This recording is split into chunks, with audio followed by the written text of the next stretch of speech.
Bring it on, One-Eyed Willie.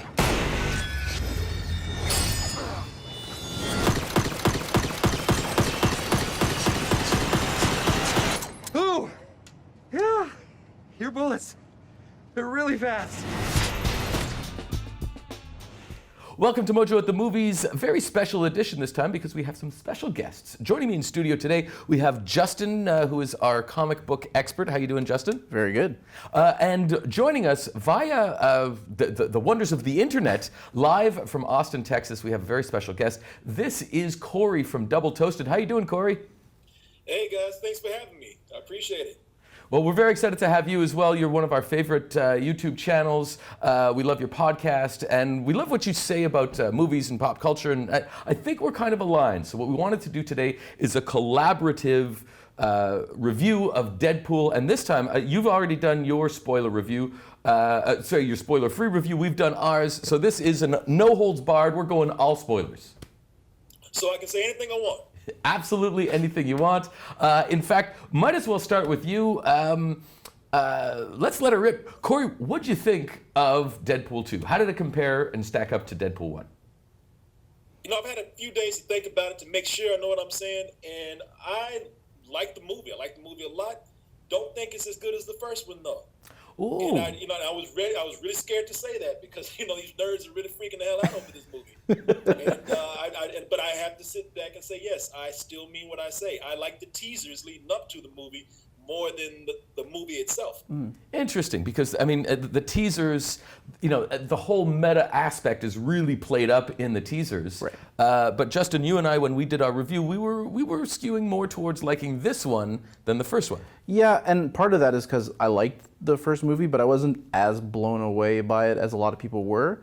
And this one kind of worked in the ways I found that the first one didn't, in as much as this character is all about being meta and all about kind of breaking the fourth wall. And I felt like the first movie did that, but in a very kind of audience-friendly way. Even though it did push the boundaries a little bit, it felt like something I had seen. This felt a little bit more true to the character in that, like, he always is aware that he's in a story, it seemed like this time around. Yep. And that was kind of one of the things I felt was missing. For me, this movie works better, but I could see the argument that it's a simpler and more straightforward story in the first one. So if you're not like familiar with the character, or you don't really care about like how it relates to the comic books and stuff like that, I think the first movie is objectively a better movie. Does that make sense? Yeah. But for me, I just sitting in the theater, I had a better time with this one than I did with the first one. So Korey, what about the story itself? I mean, we mentioned the difference between the story in the first one and this one. How did you, and we can say anything we want because this is the spoiler review. So what did you think of the story itself? Well, I have nothing to say anymore. He's the comic book expert. I'll see y'all later, man. No, man. You see, you hit it right there, Justin, when you said that the first one was kind of a simpler movie, and I think that's what I liked about it. I think this one, I now feel like I'm just coming in and I'm kind of shitting all over the film, and I really did like it. I did. I'm not trying to nitpick at it, but I just felt like the story was a little more convoluted, and I actually thought the plot, it was the meta jokes, the references, the inside jokes that really made this movie. But when you scoop all that to the side, you have a really lame plot. I mean, I think that this one fell into that trap of like, man, we had an origin story, so we really had something to say. We get to the second one, like, oh hell, man, we got to do something. So let's just steal, a really basic storyline from, in this case, Terminator 2. And Yeah, Looper. basically. Yeah, exactly. Looper, big time, yeah. And then we'll just let Deadpool do the rest and do his thing. And That's cover totally that we fair. have nothing to do. But that's not to say that the movie doesn't work. I think, Justin, you hit it right there when you said that as a fan, this movie was made for you, and you got what you wanted. A little bit, yeah. And I think that the other thing is, like, you're right to bring up Looper and stuff like that, because these characters in the comics were like heavily influenced by Terminator. Obviously, Cable is just basically Arnold Schwarzenegger. Like, right. Ultimately, that's his plot line in the comics, is to protect that little girl that we see for like 2 seconds in the movie before she's burnt to a crisp.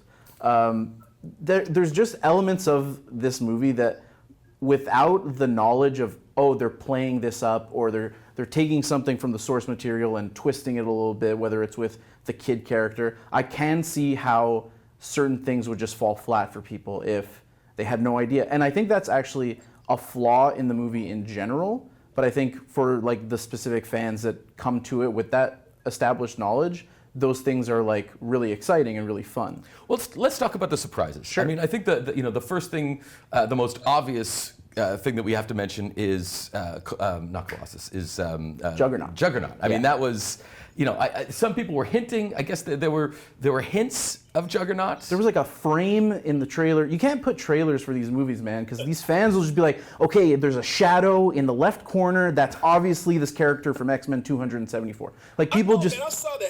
That's what I was thinking. Like when they put no spoilers out, I was like, how the hell did they get the Juggernaut man from a shadow? From a shoulder on the side of a head. Because I saw none of that. Yeah, no, me neither. Teaser trailer at all. But what did you think of Juggernaut? Was he a good addition to the movie? If this is canon, and they have to pull this over into like they want to do one day into the real X-Men universe, which I thought which they kind of did in this. Right. I thought that was a great it's a little gag where they showed like the whole X-Men, like, oh hell no, we're not dealing with this dude. Right. Yeah, that was amazing. great. That was great. It was a great way to introduce them in there and also make them part of the joke. However, things like when we see it in Deadpool, a comedy, people like Colossus and then the Juggernaut, they work in an aspect of a comedy because they look like cartoons. Mm-hmm.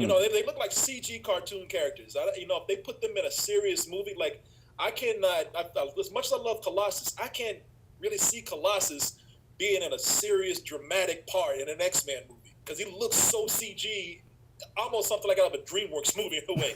Yeah, I was very impressed with the CG, by the way. Juggernaut is way better than that soccer playing dude from back in the day. Right. Who was the guy that played him at one time? Oh, I can't remember his name, but he just kind of looked like a buff guy in X-Men. What was the movie? X-Men: The Last Stand. Yeah. He was just like, here's Juggernaut, and it's like, wow, this guy works out. In this movie, he was just a giant. That's it.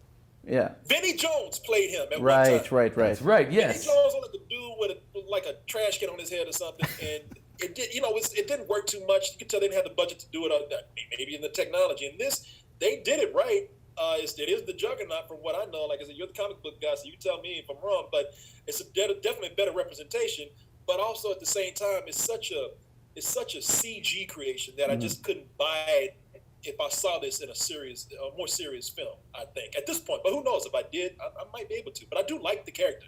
So what about the addition of the other characters? I mean, we know, Domino was a big part of it, but right. the rest of the X-Force, I mean, that scene where they bring in all these other characters, only to just dispose of them right away, that was pretty good. I have to admit, I was, I was pretty, talk about throwing the rule book out the window. Right. That was kind of hilarious, only in so much as, like, it was kind of a middle finger to all those, like, those same fans that found Juggernaut in the trailer who are like, well, what's the role of the X-Force in this movie? How are these characters going to be introduced? What's their role going forward? And it's just like, nah, they're in one scene and then they die horribly, like truly awful deaths, which really worked for me. Like, it was really funny. And it was like one of those meta moments we were talking about that felt like it reached outside of the movie and was talking directly to the fans. And like, don't think you know what this movie is about just because you watched the trailer 30,000 times. And that's their MO, right? Right. Is to kind of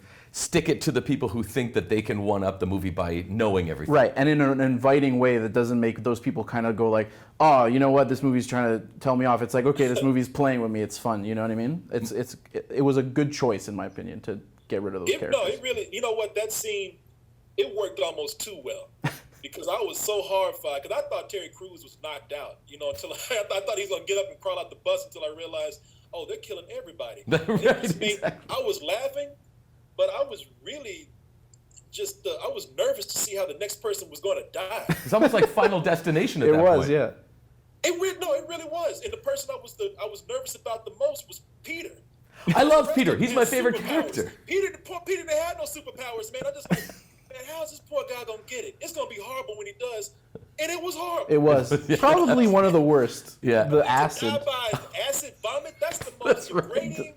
That's the most degrading ass way to die. And Peter's actually one of my favorite dudes in the movie. Peter didn't deserve it. They retconned it and let me know for sensitive people like me, like, okay, hey, look, we all made it all right. Everybody lives. Right. Went back in time. Great thing about time travel. But yeah, it worked almost. It was a combination of of a horror comedy at that point. Right.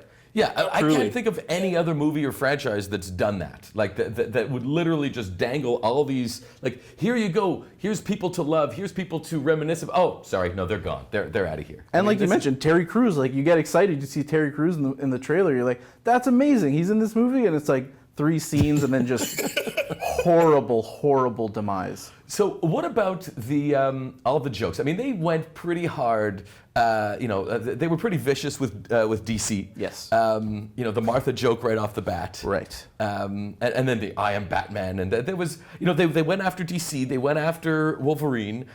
Like we said in our first review, nothing was sacred in this movie, but really nothing. Yeah, and they really ramped it up from the last movie, where in the last movie they were kind of like restricting the jokes pretty much to the X-Men universe. There was a lot of digs at Hugh Jackman. Yeah. This time around especially. Yeah, this time around as well. But in this one, they kind of were just like, well, let's take aim at everybody. And I was reading yesterday that apparently there was a joke planned that was surrounding the merger between Fox and Disney, but that they were advised to take it out, apparently. Really? Which may have been a good call, who knows. But I just feel like they were just taking aim at everybody, and it worked in a way that it was almost endearing to see like a superhero movie tell it like it was in a lot of ways. Right. Like, I love these movies, I'm a sucker for these movies, but it was fun to see like one of them just turn to the camera and be like, you know this is silly, right? Like, you realize, and it was fun. And so what is it? Sorry, you were going to say, Korey? Oh no, I'm sorry. I didn't mean to interrupt. Go ahead. You have that. No, I was going to go into something else. So if you have something to say about that, go for it. Oh, well, I was just going to say about those jokes. That's one of the things that I thought worked better in the first movie. But here, they piled on so much that they almost they throw so much at you that something hits. But in the first movie, it really seemed, as I said in our review, like it seemed very sincere, some of the jokes that they were making. As in Ryan Reynolds just putting himself out there, just telling everybody, yeah, I kind of fucked up. With Green Lantern, I'm gonna put myself out there, make fun of myself for that. And it seemed very sincere and very heartful, these jokes that he was making about himself and about the business at the time. Comic book movies needed that. Both Marvel and DC needed to be kicked in the ass at the time. And with this movie, I was saying in our review that some jokes seem more obvious this time. Like the whole thing when Cable is stabbing Deadpool in the shoulder and monologuing, and Deadpool says, "Oh, so dark, must be from the DC universe." That's a running joke between ourselves before we even got to the movie. Right. So that's why I thought that one was it was a little just a tad bit better than the first one. But I will say I do love how you could tell how this time they went hard after DC, man. Like joking around with Wolverine is like just kind of joking around with your friend. Right. But they really bullied DC, and I'm glad. DC And has deservedly so, right. I'm gonna piss some people off with that, but DC you did that to yourself. Fair. Somebody needs, they need a cinematic ass whooping like this, man. I'm glad Deadpool was doing that. I like that as a headline. Deadpool 2 is the cinematic ass whooping DC deserves. Freddie, go with it. Yeah. The other thing, and I think you're kind of getting on this, is that in Deadpool 1, the jokes seemed more shocking because there was nothing like it before. Exactly. There's no way to recreate that feeling of the first one. Yeah, like, oh my God, is he allowed to say that? But in this one, it just was just like, yeah, it's Deadpool being Deadpool. So it did lose a little bit of its shock value, but the jokes I found were just landed more for me. And partly because you were saying, with Ryan Reynolds having a writing credit, right. I feel that he really implicated himself that much deeper into the character. Right. And he just, like we said in our review, he is Deadpool, man. He nailed it. He knocked it out of the park. No, it's his. That's what I was saying in our review, man. That it's his love that's really selling this movie. Yeah. Regardless of any kind of criticism I might have, the reason why I walked out of it really enjoying it is because I was just saying this is really heartfelt. How much Ryan Reynolds is having his dream come true on the screen. And when you have people who love that property that much, and you can see it on the screen, you can overlook a lot of flaws. The only thing I would say about Ryan Reynolds is that we get it. You were sorry about Green Lantern. Quit apologizing. That stinger that we had at the end where he finally shoots himself in the head. Amazing. That's the ultimate apology right there. We don't need to hear about Green Lantern anymore. Let's all move on with our lives. Yes, I agree. Fair enough. No, I like that joke though. I mean, the end, all the kind of tying up of loose ends at the end was pretty amazing too. Yeah. That's it. And I have to say, man, that was one of the things that they ended the movie on a great note. All these stingers, which have become sort of a hack thing for movies to do now. They really came in and did the most clever thing and the I guess the most appropriate thing for the true fans out there with the stingers that they had. I had to explain to my wife what was going on, and she didn't know what was happening, but she still laughed for some reason. And I think she just laughed because she said, all these nerds in the theater just enjoying themselves. I don't know what's going on, but I really feel a good vibe right here. And I think that they really did a great job with that. That's true. I think coming out of that movie, you got the sense everybody in there was having a great time, except for the guy behind us who turn off your phone. Yeah, people. Anyone who was, But besides that, there was a sense of joy, I think, from this movie. As violent and as violent as and gory as it can be, there's a tremendous sense of joy. And you had mentioned, I mean, this movie is all about family, as they say in the that's not a spoiler. That's To me, coming at it from like the perspective of like writing and plotting this movie out from a screenplay perspective, what the trick of these movies is, and it's kind of unfair to call it a trick, but they go on these wild tangents, but because at the beginning of the movie they tell you, hey, we're gonna land over there. Like in the first one, they're like, this is a movie, this is a love story, right at the beginning. And you're like, how on earth is this a love story? And then when we get there, you finally understand it. The same way in this movie where like, this is a movie about family, and then it goes on this wild, murderous adventure, and at the end it's like, oh yeah, they did tell me it was about family. And that gives them some leeway to go balls to the wall crazy. Because as long as you have it in the back of your mind, hey, this is gonna land somewhere, we've been told it's getting to a thematic beat at the very end, and it ultimately gets there, it's like, oh, and we were all along for the ride. And that's a clever way of being able to just have these crazy set pieces that ultimately, do they tie together super well without that thematic string through them? Maybe not as much, but I think it ultimately works because they're smart enough to include something like that. And then at the end, you have them all walking, you have the X-Force walking as a family. Right. So, that's my question is, so where do we go from here? What is this setting up for the next phase? Well, I tell you, man, the whole family thing, credit to Deadpool for making an insane psychopath seem adorable. Mm-hmm. It's almost dangerous. It scares me how much I love Deadpool, the character. I mean, this guy's killing everything, and he has no second thoughts about it. It's fun for him, because he makes jokes all the time. And I was cool with it. Anybody else I would be disgusted by, but he made it seem he put you in his mindset. This is all fun. Mm-hmm. This is a horrible way to live, but this is fun. But the whole family thing, I felt was forced because of one element, and it was that kid, man. I hated that kid. I'm not gonna lie to you. They took this little sociopath, this murderous sociopath, and tried to tell us like, oh, he just needs some guidance. No, he needs to be dead. Somebody, the whole time I said I was rooting for Cable.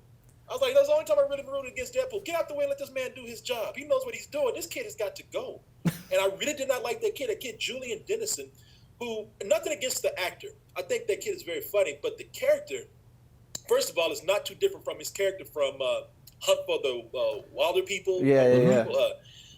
And that character, even in that movie, that old man hated him because he was so obnoxious. And so in that movie, he was just an obnoxious kid. In this movie, he's an obnoxious, murderous kid. Right, and I did not have any real emotions for him. And plus, I was talking about how in our review, how it just seemed like with them kind of bringing in this kind of hackneyed plot, this Terminator plot, it just seemed like that season of a TV show where, all right, we need something to do to keep this show going. Let's just bring in a random kid, and because I felt like that's kind of a cheap way at emotion. Put a kid in here and give him a father figure and make him a team with somebody who's like a big brother or father for him. But a lot of people like that kid, so that's just me. No, but you're right, because essentially what they used this kid to kind of drive the plot, which you were kind of alluding to was a little bit convoluted, but he was the main driver of that aspect of the plot, and he wasn't that likable. unlike everybody else in this movie, from Peter to Deadpool to Domino to Cable to Juggernaut. So, yeah, I think the reason why it's not that the kid could not be sympathetic. It's not that they couldn't make the kid something that you had a lot of emotions for, but I think it was clumsy the way they set that kid up. I mean, to get sympathy for that kid, they did they broke the rule of show don't tell. They just, in a way, they did kind of show us, but they showed us shorthand. They show, if we see him strapped to a chair being electrocuted or tortured or something for a few seconds, that's where you're supposed to feel sorry for him. Right. I didn't get that. It was more when the development between Deadpool and that kid was comedy, and they didn't really delve into enough of the thing that made him what he is. Besides showing you, he's tortured for a little bit. Oh, and by the way, all these guys. It's just crazy to me. All these guys, the workers at the home, the facility or whatever, all of the white suit guys. Oh, by the way, all of them are pedophiles. Right. And I was like, really, all of them? That's really hard for me to buy. It was more them saying, hey, all these guys are pedophiles, and we're just telling you this so that when we start murdering them, and massacring them, you're not going to feel bad about it, because it was a little excessive when they started mowing all these guys down.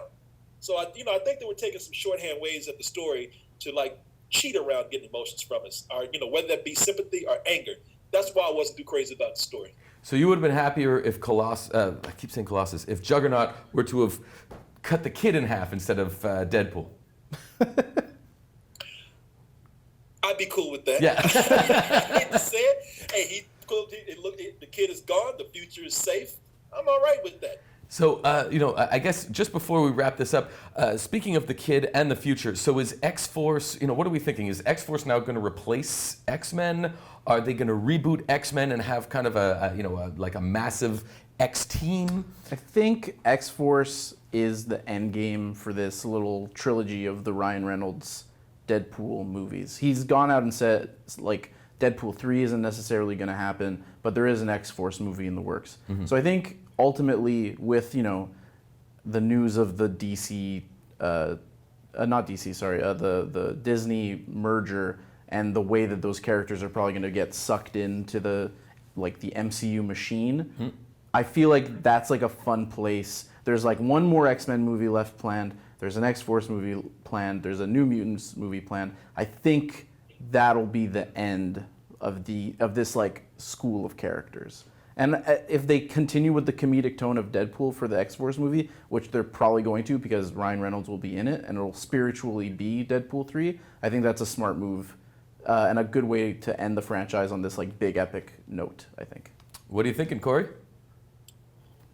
You know what? I think that, first of all, it was really cool that they got to have their cake and eat it too. They got to throw off the fans by killing X-Force and then bringing them back. And right. I was kind of relieved about that because I didn't want to, I don't want to see Terry Crews die and the rest of everybody. And I really love, and I'm going to say that I would love to see them come back as a team because I already like what I've seen with Domino. She's I think besides Peter, I think Domino was the best addition to this movie. Totally. I thought that she was the one that was funny without the gimmicks. Without having the gimmick of looking, being Deadpool. Deadpool did his thing, broke the fourth wall, did the meta humor. Now we had somebody that just did genuine humor without all of that. And I think that's a good indicator of what they could do with the X-Force. X-Force would be a good middle ground between Deadpool and the X-Men. They're a humorous team. They do what they got to do, but they're not goofy. They're just funny. Right. And so, yeah, I think that it would be, as Justin said, it would be a very smart move to get that together. And spiritually, yeah, be Deadpool 3, but don't be Deadpool. Be their own thing. Right. And I'm looking forward to seeing what they do with that. They a lot of people say that Marvel's great, Marvel's doing this and doing that so smart. And I agree with that wholeheartedly. But the ones that are taking the real chances, to me, and Justin, you can tell me what you think about this, is 20th Century Fox. They're the ones that are taking the risk with rated R movies. They're the ones that are taking the risk with different tones. I mean, they're even talking about, I don't know if it's under development hell still or not, but the New Mutants, being a horror movie in a way. that is something that's really cool that they're doing, and so that's why it makes me look forward to seeing what they would do with another spin-off property. Yeah, So that's a long way of saying yes. I'm looking forward to it very much. Yeah, it's cool that they found a hole in the market of superhero movies where Marvel won't go, and they've just planted their flag there. And like, we're doing the dark stuff that isn't necessarily the DC PG-13 dark stuff. We're gonna be funny, we're gonna be like outrageous, and we're gonna do it our own way. And I think it's paid off for them really well. And it's way better than the Fantastic Four crap. I think that's safe to say. Yeah, I think that's safe to I'll get it say. right one day, man. One day, I'm still hopefully. holding out hope. Hopefully, yeah. Listen, Korey, thank you very much for joining us. This was great. We'd love to have you back if you'd like to come back at some point. Providing you're not lying to me, I would love to come back, man. Then we'll make this a thing. Justin, thank you so much. Thanks Korey, for having me. thank you. Thank you guys for watching. Let us know what you think in the comments. And if you like discussions like this, don't forget to subscribe to Mojo Talks because we got lots of them. So on behalf of Justin and Korey and myself, thank you. We'll see you guys next time. See ya. Thank you. Doing the right thing is messy. But if you want to fight for what's right, sometimes you have to fight dirty. And that is why Sisterhood of the Traveling Pants is pure pornography. Oh, God, I wish I finished college. It lives up to the hype, plus. Fuck it, they probably won't even make it 3. Yeah, why would they? Stop it, too. You killed it.